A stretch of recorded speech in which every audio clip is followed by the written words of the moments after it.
السلام علیکم ناظرین، آج اسمبلی کے اندر ایک ایسی دھماکیدار گفتگو ہوئی کہ سب حیران رہ گئے۔ سعد رفیق نے فوراً فلور پر کھڑے ہوتے ہی شہباز شریف کو چور قرار دے دیا اور ایسے جملے برسائے کہ پورا ایوان گونج اٹھا۔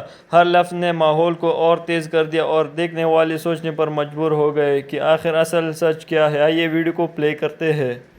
کہ آپ نے وہ وعدے کیے اور وہ نعرے لگائے جن کی تکمیل کا کوئی تصور بھی نہیں کر سکتا تھا۔ آپ نے 90 دن میں کرپشن ختم کرنی تھی، آپ نے 1 کروڑ نوکریاں دینی تھی، آپ نے 50 لاکھ گھر بنانے تھے، آپ نے سارے چوروں کو، اور ظاہر ہے کہ سارے چور بقول آپ کی اپوزیشن میں ہیں، ان کو الٹا لٹکا کے ان کے پیٹ پھاڑ کے اس میں سے قومی دولت نکالنی تھی، اور آپ نے پاکستان میں انصاف کا دورہ کر دینا تھا۔ یہ تھا آپ کا سلوگن، اور آپ نے پاکستان کی اکانومی کو رائز کرنا تھا، اور آپ کے لیڈر فرماتے تھے اور بار بار یہ بھاشن دیتے تھے کہ جب غربت بڑھ جائے تو سمجھ لو کہ وزیر اعظم چور ہے۔ وہ فرمایا کرتے تھے اور وہ باقاعدہ نقلیں اتارتے تھے کہ کشکول لے کر پھرتے ہیں اور مجھے شرم آتی ہے، میں تو خودکشی کر لوں گا۔ اللہ نہ کرے وہ کبھی خودکشی کریں، لیکن آپ نے پاکستانی قوم کو خودکشیوں پہ مجبور ضرور کر دیا۔ آپ یہ دیکھیے، اب 2 سال ہو گئے آپ کو آئے، آپ کو مقابلہ کرنا تھا بھوک کا، بے روزگاری کا، غربت کا، ناانصافی کا۔ آپ کو مقابلہ کرنا تھا انڈین ایگریشن کا، آپ نے مقابلہ کیا صرف اپوزیشن کا، اور اس کے بعد اس آزاد میڈیا کا جو آپ پہ تنقید کرتا ہے۔ آپ نے یہ بھی نہیں سوچا کہ یہ وہی لوگ ہیں جو آپ کی حکومت لانے والوں میں شامل تھے، آپ نے ان کو بھی ٹارگٹ کر دیا۔ آج میر شکیل پابند سلاسل ہے، تو جنگ اور جیو تو آپ کا سب سے بڑا سپورٹر تھا، تب وہ ٹھیک تھے، آج وہ غلط ہے۔ آپ نے جیلیں بھر دی اپنے مخالفین سے، ہمیں آپ نے چور ڈکلیئر نوٹیفائی کر دیا، آپ کی نظر میں ہم سب چور ہیں۔ مجھے بتائیے اس سے پاکستان کو کیا ملا؟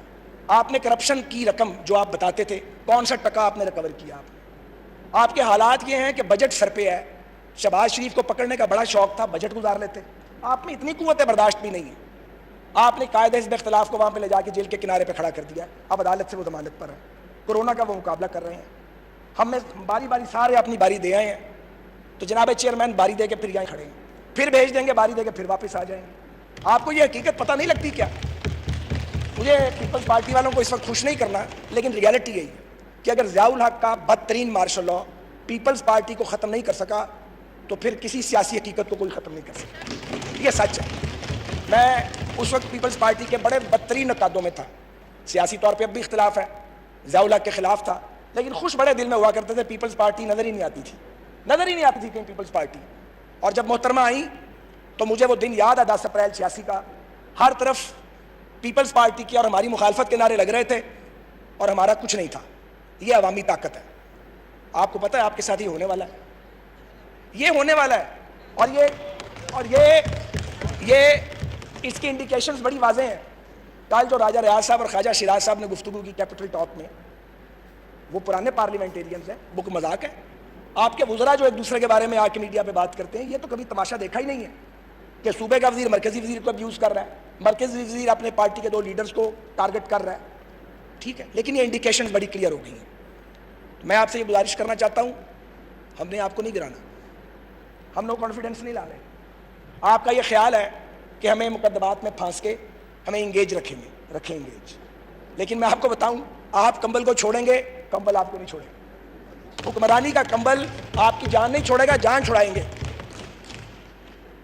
اور دوسری بات یہ سب پر آتی ہے کہ جتنی تذلیل ہم نے وزراء اعظم کی ہے، جو اس ملک میں فیشن ہے، وہ وقت آنے والا ہے کہ وزارت عظمیٰ دینے والے وزارت عظمیٰ لے کے پھریں گے، لینے والا کوئی نہیں ہوگا، کوئی نہیں ہوگا۔ کون وزیر بنے بھائی؟ کیا ضرورت ہے وزیر بننے کی؟ 5 سال اپنی زندگی داؤ پہ لگاؤ، اپنے بچوں کا وقت برباد کرو، کاروبار نہ کرو، ایک تباہ حال ادارے کو کھڑا کرو، پھر ایک آدمی آئے شیخ چلی چیونگم کھاتا ہوا اور منہ بگاڑتا ہوا، وہ آ کے برباد کر دیا آپ کی محنت کو، اور آپ جیل میں پڑے دیکھ رہے ہیں کہ جناب میں نے محنت کی تھی، تباہ کر دیا۔ وہ وقت بھی آئے گا، وہ وقت آئے گا، وزارتیں دینے والے وزارتیں بانٹیں گے، لینے والا کوئی نہیں ہوگا۔ وہ دور نہیں ہے وقت، وہ بھی قریب ہے۔ تو جناب گزارش یہ ہے کہ آج آپ مانے نہ مانے، بدقسمتی سے فال آف کشمیر ہو چکا، اور آپ نے کیا کیا؟ وہ سرینا کے بارے ایک بورڈ لگا دیا ہوا جس پہ اس کو اتروائیں، اس بورڈ کو۔ کیوں توہین کرتے ہو یار کشمیریوں کی؟ اتارو اس کو بھائی۔ یہ کیوں کرتے ہیں؟ جمعے کو 12 بجے دوپہر کو اکٹھے ہوں گے، یہ بھی نہیں سوچا کہ جمعے کو 12 بجے اکٹھے نہیں ہو سکتے، یہ 2-4 بار ہوگا پھر نہیں ہوگا۔ آپ کے ایڈوائزر کون ہے؟ کون آپ کو مشورے دیتا ہے؟ چائنیز نے نکیل ڈال دیا انڈینز کو، آپ نے کیا کیا ہے؟ فال آف کشمیر ہو چکا ہے، یہ ایک ریالٹی ہے، اور تاریخ میں یہ بوجھ آپ کے دور پہ رہے گا۔ آگے بڑھیے.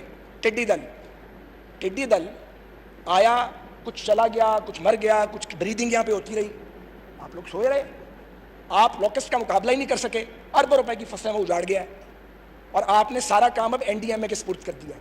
پہلے آپ بحران کریٹ کرتے ہیں, کیونکہ بحران آتا ہے آپ کو پتہ ہی نہیں لگتا, آپ تو اپنے مخالفین کو جیلوں میں ٹھوسنے میں مصروف ہیں, اور ہم میں سے کون ہے جو آپ کا وکٹم نہیں ہے؟ آپ ہمیں وکٹم بنا لیتے, اس ملک کا ہی بھلا کر لیتے کچھ. آپ ٹڈی دل کا مقابلہ نہیں کر سکے, کرونا آ گیا, کرونا میں آپ نے کیا کیا؟ 8,000 روپے ٹیسٹ کی فیس ہے. جب ڈینگی نے حملہ کیا تھا اور آپ ہمیں ڈینگی کے تانے دیتے تھے, میں بڑے ادب سے عرض کروں, ہم نے 800 کا ٹیسٹ 90 روپے میں کیا تھا, اور 90 روپے کروایا تھا. وہ مزے کی بات ہے, آج بھی 90 روپے ہے. آپ کا 8,000 کا ٹیسٹ 80 روپے کا نہیں ہو سکتا تھا, مگر آپ کا 2,000 پہ آ سکتا تھا. آپ نے کوئی مینجمنٹ نہیں کی. لوگ ٹیسٹ کے لیے رولتے پھرتے ہیں, ہسپتال بھر چکے ہیں, آپ نے کوئی ایمرجنسی میئرز نہیں لیے. اوورسیز پاکستانی آپ کا ووٹ تھے زیادہ, آپ نے انہیں رول کے رکھ دیا. لوگ سڑکوں پہ آ گئے ہیں, PIA تگنے کرائے لے رہا تھا, باقیوں کو تو چھوڑ دیں. آپ نے کوئی کریش پروگرام نہیں بنایا انہیں پاکستان واپس لانے کے لیے. آپ سوچیں آپ نے کیا کیا ہے, اس لیے کہ آپ کا فوکس نہیں ہے. یہ نہیں کہ آپ کر نہیں سکتے تھے, آپ کے پاس بہت سے تجربہ کار لوگ موجود ہیں, بڑے بڑے عمدہ لوگ بھی آپ کے پاس موجود ہیں, لرنڈ لوگ موجود ہیں. آپ نے ان کی صلاحیت سے کوئی فائدہ نہیں اٹھایا, کیونکہ آپ نے پورا زور, آپ کا بیانیہ یہ ہے کہ یہ سب چور ہے. آپ کے نزدیک آپ کی اپنی جماعت پہ وہ محترم ہے جو آپ کے مخالفین کو ننگی گالیاں نکالتا ہے, اور جو آپ کو تلقین کرتا ہے کہ آپ سیٹلمنٹ کریں, ریزالو کریں, وہ آپ کو برا لگتا ہے. آپ سمجھتے ہیں ہمیں پتہ نہیں لگتا؟ ہماری بات آپ کو آتی ہے تو آپ کی بات ہمیں آتی ہے, ایک ہی برادری کے لوگ ہیں, کوئی باہر سے تو نہیں آئے ہوئے. آج سید خورشید شاہ, مجھے آپ بتائیے, ہم ادھر بیٹھتے تھے, شاہ جی ادھر بیٹھتے تھے, کیا دور تھا, کیا خوبصورت طریقے سے باوقار انداز میں وہ اپوزیشن کرتے تھے. اس سینئر پولیٹیشین کو جیل میں ٹھونسا ہوا ہے, حمزہ شہباز جیل میں پڑا ہوا ہے, خواجہ آصف صاحب نیب کی پیشیاں بھگت رہے ہیں. جب سے پارلیمنٹری لیڈر بنے ہیں ان کی پیشیوں میں تیزی آ گئی. رانا ثناء اللہ خان ایک جیل کاٹ رہا ہے, دوسری جیل کے دہانے پہ کھڑا کیا ہوا ہے. آپ کو ملتا ہے کہ اس سارے کام سے؟ آپ کیا خیال ہے یہ لوگ اپنا دین دھرم بدل لیں گے, اپنے موقف بدلیں گے؟ صرف آپ ایک نفرت پیدا کر رہے ہیں جو ہماری اولادوں تک جا رہی ہے. میں بتا رہا ہوں, ہم نہیں دے رہے وہ نفرت, آپ اگلی نسل میں اس نفرت کو منتقل کر رہے ہیں. آپ سیاسی دشمنی کو, سیاسی اختلاف کو دشمنی میں آپ نے بدل ڈالا ہے. یہ پاکستان چکائے گا اس کی قیمت. آپ میں سے بہت سارے پالیٹکس میں نہیں ہوں گے, فارغ ہو گئے ہوں گے, ان کا نام ہی نہیں ہوگا سیاست میں, بہت سارے گھروں میں چلے گئے ہوں گے, مگر پاکستان اس کو بھگتے گا. معاف کر دیں پاکستان, معاف کر, رحم کریں اس ملک کے اوپر. ہم اینڈ پہ آ گئے ہیں. اس ملک میں مشرقی پاکستان کے ٹوٹنے سے سبق نہیں سیکھا گیا, تو کرونا کے اس حملے سے ہی سبق سیکھ لیجئے. یہ کرونا کی جو ایک عذاب ہم پہ آیا ہے پوری دنیا پہ, اس کرونا کے اندر سے اپرچونٹی مل سکتی تھی.